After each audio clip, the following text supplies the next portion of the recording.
O canal Vale História e o EFIS têm o prazer de entrevistar as professoras Ângela Alonso e Wlamir Albuquerque em mais um episódio da série Diálogos Necessários. Ângela Alonso é professora titular do Departamento de Sociologia da Universidade de São Paulo e presidente do SEBRAP, o Centro Brasileiro de Análise e Planejamento. Alonso dedicou sua pesquisa ao aspecto social do movimento abolicionista brasileiro e tem trabalhado nos últimos anos, dentre diversos temas, com os movimentos das Jornadas de Junho de 2013. Wlamir Ribeiro de Albuquerque é professora associada do Departamento de História da Universidade Federal da Bahia. Estuda, entre outros assuntos, temas relacionados à cidadania no contexto abolicionista, racialização e o pós-abolição no Brasil. Assista agora a conversa com as professoras sobre o movimento abolicionista, a abolição da escravidão e os impactos deste episódio para a questão da cidadania no Brasil.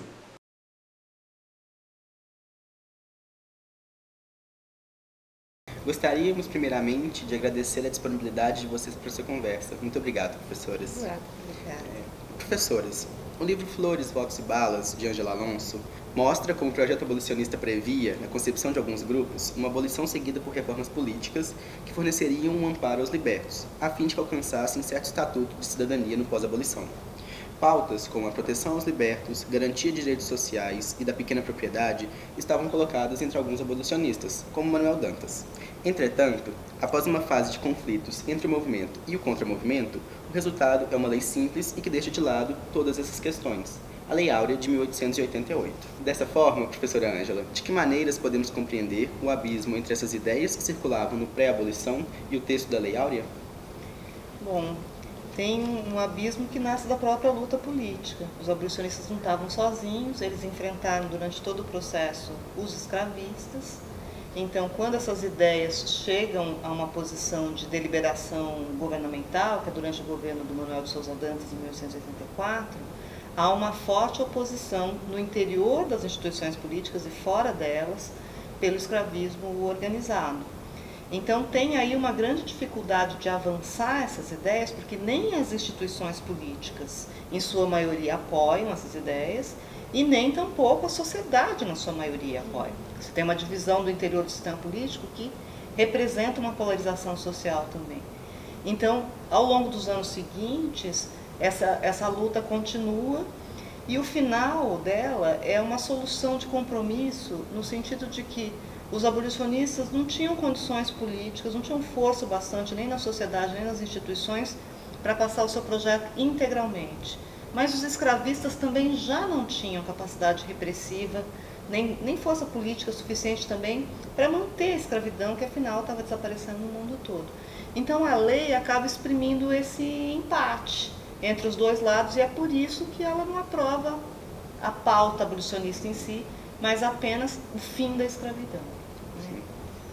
Eu acho que o consenso que foi construído pelo movimento abolicionista em torno do fim da escravidão, ele não foi extensivo a outras questões, a outras demandas que o movimento abolicionista colocava, né? Eu acho que não dá para imaginar que a sociedade brasileira, naquele momento, né, organizada como estava, iria topar, iria embarcar numa pauta abolicionista que fosse além do fim da escravidão, né? Então, acho que foi o limite do movimento abolicionista.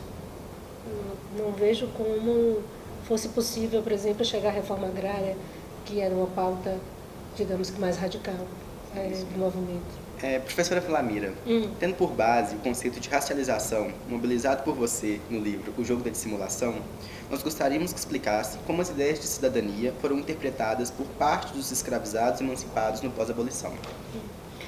Eu acho que a disputa pela cidadania, pelas noções de cidadania, foi um dos grandes embates naquele momento de desmonte, de desarticulação da sociedade escravista.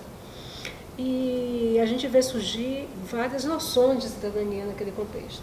Então, por exemplo, um documento que mais me emocionou foi uma carta assinada por libertos do Partido de Alferes, que se declaravam republicanos, inclusive diziam que sabiam que a abolição não tinha sido o resultado do empenho da princesa Isabel, mas que reivindicavam igualdade, liberdade e educação para os seus filhos, né? Inclusive, eles argumentam que a falta de instrução pública, como se dizia na época, iria fazer com que eles levantassem mão assassina contra a República. Então, Isso é uma noção de cidadania, ao meu ver, muito, muito revolucionária, inclusive, para os próprios princípios do abolicionismo. A gente sabe que várias associações abolicionistas, vários grupos abolicionistas, encamparam escolas, né, principalmente escolas noturnas, durante o processo abolicionista e depois do processo abolicionista. Mas uma grande reforma da instrução pública, em que se privilegiasse a educação, né, dos libertos, como tinha sido prevista na Lei de 71, nunca foi encampada de fato, nunca foi uma bandeira, né, que sustentada, né, em primeiro plano pelo movimento abolicionista. Então, eu acho que é interessante a gente perceber as diferenças de noções que vão aparecendo aí. Em muitos momentos, alguns libertos tratam como direito, por exemplo, se apropriar de parte do gado da fazenda do senhor, porque enquanto ele foi escravo e a vida inteira foi escravo, ele cuidou daquele gado e ele imagina que uma vez que a abolição se fez, ele tem direito a uma parte daquilo. Isso é uma reivindicação é uma reivindicação que denota uma concepção de direito.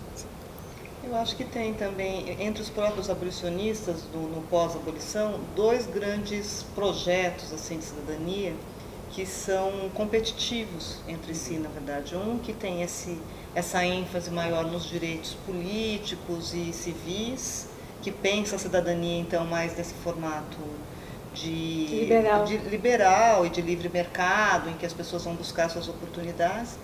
E tem um outro formato que foi defendido sobretudo pelos abolicionistas positivistas, que tinha ênfase nos direitos sociais.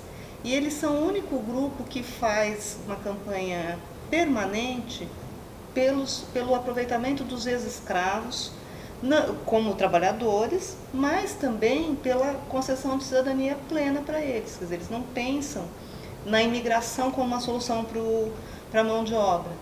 Então, você tem projetos competitivos entre os próprios abolicionistas, né? Sem contar, tem ali, como é o começo do novo regime, também no começo da República, você tem uma diversidade de projetos dos setores da própria elite, né? Que vão disputando entre si. Muito obrigado, professoras Ângela Alonso e Wlamir Albuquerque. Convidamos o público a acompanhar os outros episódios da série Diálogos Necessários e as outras entrevistas do canal Vara História. Aproveitem também para curtir a Vara História no Twitter e no Facebook.